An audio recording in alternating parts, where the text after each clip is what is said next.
بسم اللہ الرحمن الرحیم۔ السلام علیکم، میں ہوں ندیم ریاض اور یہ آپ کا یوٹیوب چینل اسلامک ہسٹری۔ اسلامی واقعات جاننے کے لیے دیکھتے رہیے ہمارے یوٹیوب چینل اسلامک ہسٹری۔ آج کی ویڈیو غزوہ تبوک کے بارے میں، اور اس میں ہم آپ کو جو لوگوں نے عذر پیش کیا تھا کہ وہ شرکت نہیں کر سکتے، ان کا پھر حضرت نے معاشرتی بائیکاٹ بھی کیا تھا، جس کی وجہ سے کسی نے بھی ان سے ملنے جلنے سے انکار کر دیا تھا۔ اس واقعے کا ذکر قرآن شریف میں بھی ہے، اور جب یہ غزوہ شروع ہوا تو یہ خبر آئی تھی کہ قیصر روم ہرقل وہ ایک بہت بڑا لشکر تیار کر رہا ہے یہودیوں عیسائیوں کا، تاکہ مسلمانوں پر چڑھائی کر سکے، تو اس لیے آپ نے اس لشکر کو تیار کرنے کا حکم دیا۔ اس وقت سخت گرمی تھی، مسلمانوں کے لیے بہت ہی کٹھن وقت تھا، قحط تھا، زمین پیداوار سے خالی تھی، نہریں اور تالاب خشک، اور گرمی نہایت شدت کی پڑ رہی تھی۔ اور یہی وہ پہلا غزوہ تھا جس میں آپ نے مجاہدین سے مالی مدد کی ترغیب دی تھی، اور جو صحابہ تھے جلیل القدر، انہوں نے مالی تعاون کا بے مثال ثبوت پیش کیا۔ چنانچہ حضرت عثمان غنی رضی اللہ تعالیٰ عنہ 10,000 دینار،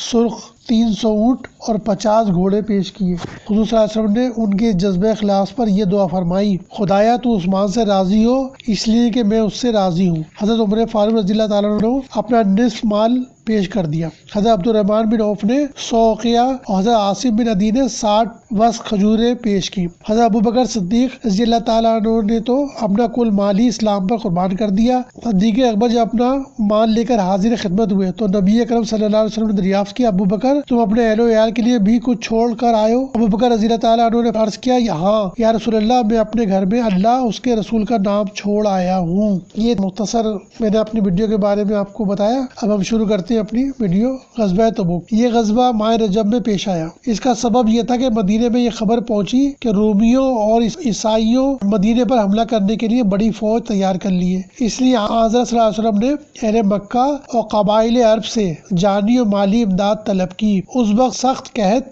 اور شدت کی گرمی تھی، اسی وجہ سے اس غزوے کو غزوۃ العسرت بھی کہتے ہیں۔ جو لشکر اس غزوے کے لیے تیار کیا گیا اسے جیش عسرت کہتے ہیں۔ اس جیش کی تیاری میں حضرت عثمان غنی رضی اللہ تعالیٰ عنہ نے خصوصیت سے حصہ لیا۔ حضرت ابو بکر صدیق رضی اللہ تعالیٰ عنہ اور حضرت عمر فاروق رضی اللہ تعالیٰ عنہ نے بڑے اثار کا ثبوت دیا۔ غرض رسول اللہ صلی اللہ علیہ وسلم 30,000 کی جمعیت کے ساتھ مدینے سے روانہ ہوئے۔ راستے میں جب سرزمین سمود میں اترے تو آپ نے اپنے اصحاب سے فرمایا کہ یہاں کے کنووں کا پانی نہ لینا اور نہ وہ پانی پینا۔ انہوں نے عرض کیا: ہم نے پانی لیا ہے اور اس سے آٹا گوندھا ہے۔ آپ نے فرمایا کہ پانی گرا دو اور آٹا اونٹوں کو کھلا دو۔ جب آپ حجر یعنی سمود کے مکانات میں سے گزرے جو پہاڑوں کو تراش کر بنائے ہوئے تھے تو فرمایا کہ ان کے مکانات سے روتے ہوئے گزرنا چاہیے کہ مبادا ہم پر بھی وہی عذاب آئے۔ پھر آپ نے اپنی چادر سے منہ چھپا لیا اور اس وادی سے جلدی سے گزر گئے۔ جب آپ صلی اللہ علیہ وسلم ہجر سے روانہ ہوئے تو راستے میں ایک جگہ آپ کا ناقہ گم ہو گیا۔ زید بن بصیت قینقائی منافق کہنے لگا: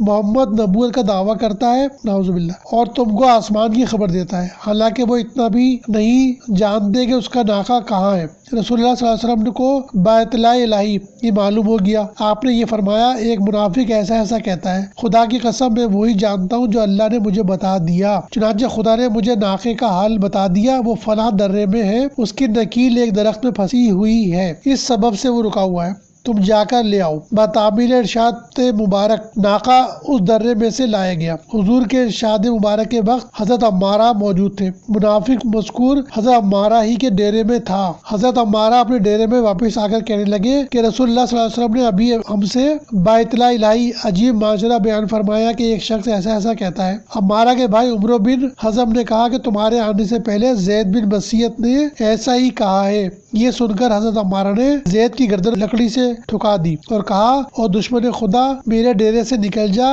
میرے ساتھ نہ رہ۔ کہا جاتا ہے کہ زید بعد میں طائب ہو گیا تھا۔ ہجر سے تبوک 4 منزل ہے۔ وہاں پہنچ کر معلوم ہوا کہ وہ خبر غلط تھی۔ تبوک میں 20 روز حضرت صلی اللہ علیہ وسلم کا قیام رہا۔ اہل تبوک نے جزیے پر آپ سے صلح کر لی۔ ایلا کا نصرانی سردار یوحنا بن روبہ حاضر خدمت اقدس ہوا۔ اس نے 300 دینار سالانہ جزیے پر آپ سے صلح کر لی اور ایک سفید خچر پیش کیا۔ آپ نے ایک چادر اسے عنایت فرمائی۔ تبوک ہی سے حضرت صلی اللہ علیہ وسلم نے حضرت خالد بن ولید کو 400 سواروں کا دستہ دے کر ایک ایکدر بن عبد المالک کندی نصرانی سردار دومت الجندل کے زیر کرنے کے لیے بھیجا اور فرما دیا کہ تم ایکدر کو نیل گائے کا شکار کرتے پاؤ گے۔ ایکدر دومت الجندل کے قلعے میں رہا کرتا تھا۔ جب حضرت خالد قلعے کے پاس پہنچے تو ایک عجیب واقعہ پیش آیا۔ چاندنی رات تھی کہ ایک نیل گائے جنگل سے آ کر قلعے کے دروازے پر سینگ مارنے لگی۔ اکدر اس کے شکار کے لیے قلعے سے اتر آیا۔ آسنائے شکار میں حضرت خالد کی دستے نے اس پر حملہ کیا اور گرفتار کر کے مدینے میں لے آیا۔ اس نے بھی جزیے پر صلح کر لی۔ جب آپ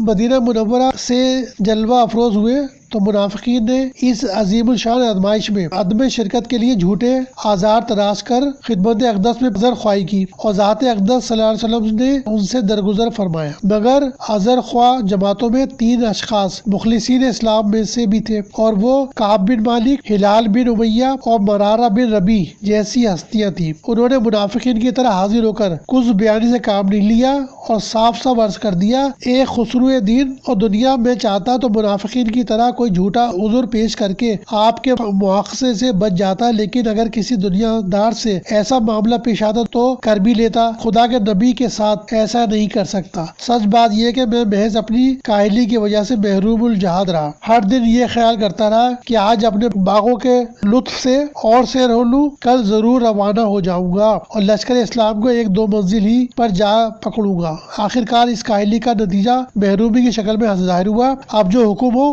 اس کے لیے سر تسلیم خم ہے، یہی حلال اور مرہ نے کہا۔ اور اسی طرح تینوں مجرموں کی طرح حکم رسول صلی اللہ علیہ وسلم سننے کے لیے گوش بر آواز ہو گئے۔ یہ تینوں حضرات اسلام کے فدائی، اخلاص کے پیکر اور عاشقان رسول صلی اللہ علیہ وسلم تھے، اس لیے ان کا معاملہ منافقین کا آسان نہیں ہو سکتا تھا۔ چنانچہ نبی اکرم صلی اللہ علیہ وسلم نے فرمایا، تم نے سچ سچ بات کہہ دی، اب جاؤ اور خدا کے فیصلے کا انتظار کرو۔ تینوں اس حکم کے بعد گھر واپس آ گئے اور نبی اکرم صلی اللہ علیہ وسلم نے تمام صحابہ کو حکم فرما دیا کہ ان تینوں سے کلام و سلام سب ترک کر دیا جائے۔ چنانچہ تمام مسلمانوں نے ان کا معاشرتی مقاطعہ کر دیا۔ آپ خود فرماتے ہیں کہ اس واقعے نے ہم تینوں پر جو کچھ اثر کیا اس کا اندازہ دوسرا کوئی نہیں کر سکتا۔ میرے دونوں رفیقوں پر تو اس درجہ اثر پڑا کہ انہوں نے باہر نکلنا ہی ترک کر دیا، مگر میں سخت جانتا برابر نمازوں کے اوقات میں مسجد نبی میں حاضر ہوتا رہا۔ جب میں مسجد میں حاضر ہوتا تو نبی اکرم صلی اللہ علیہ وسلم کو سلام کرتا اور دیکھتا رہتا کہ لب مبارک کو حرکت ہوئی یا نہیں، مگر بدقسمتی اور محرومی کے سوا کچھ نہیں پاتا۔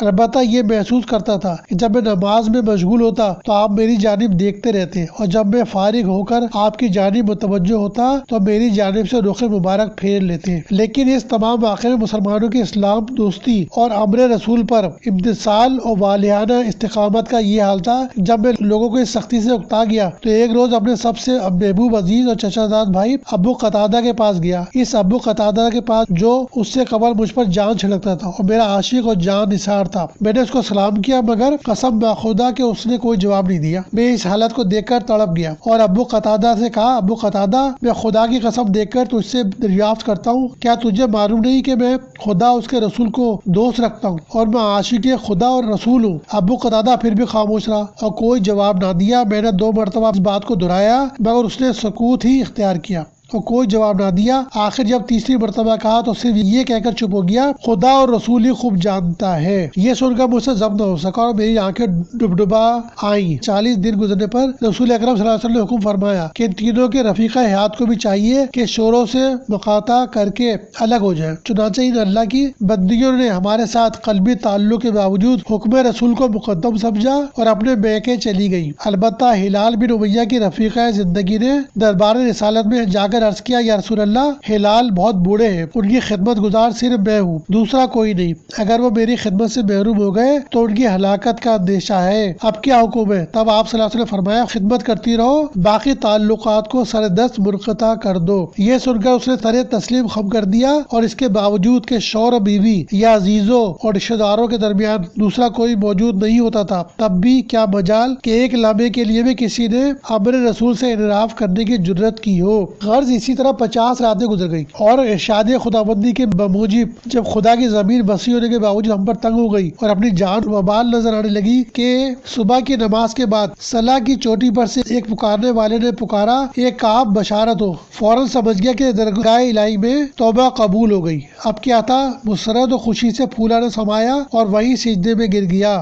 اب جوک در جوک لوگ آ رہے ہیں اور قبول توبہ کا مزدہ سنا رہے ہیں، اور کل تک جو اجنبی نظر آتے تھے اس وقت جانثار اور محب بن کر اظہار مسرت کر رہے ہیں، اور رفیق حیات کی جانب سے بھی مبارکباد پیش کی جا رہی ہے۔ دربار رسالت پہنچا تو حضرت صلی اللہ علیہ وسلم آگے بڑھے اور مجھ سے مصافحہ کیا اور مبارکباد پیش کی۔ مسکراتے ہوئے ارشاد فرمایا، اس مبارک دن میں بشارت حاصل کر، تیری ولادت سے آج تک جس سے بہتر کوئی دن نہیں۔ میں نے عرض کیا، اللہ کے رسول، یہ قبول توبہ آپ کی جانب سے ہے یا خدا کی جانب سے؟ حضور صلی اللہ علیہ وسلم فرمایا، میری جانب سے نہیں، خدا کی جانب سے ہے۔ اور ہماری قبول توبہ پر جو آیت فضل نازل ہوئی تھی، نبی اکرم صلی اللہ علیہ وسلم نے ہمارے سامنے اس کی تلاوت فرمائی۔ سورہ توبہ، بسم اللہ الرحمن الرحیم۔ بے شک اللہ اپنی رحمت سے نبی پر متوجہ ہو گیا اور مہاجرین اور انصار پر بھی، جنہوں نے بڑی تنگی اور بے سر و سامانی کی حالت میں اس کے پیچھے قدم اٹھایا، اور اس وقت اٹھایا کہ قریب تھا ان میں سے ایک گروہ کے دل ڈگمگا جائیں۔ پھر وہ اپنی رحمت سے ان سب پر متوجہ ہو گیا۔ بلا شبہ وہ شفقت رکھنے والا، رحمت کرنے والا ہے۔ اور ان 3 شخصوں پر بھی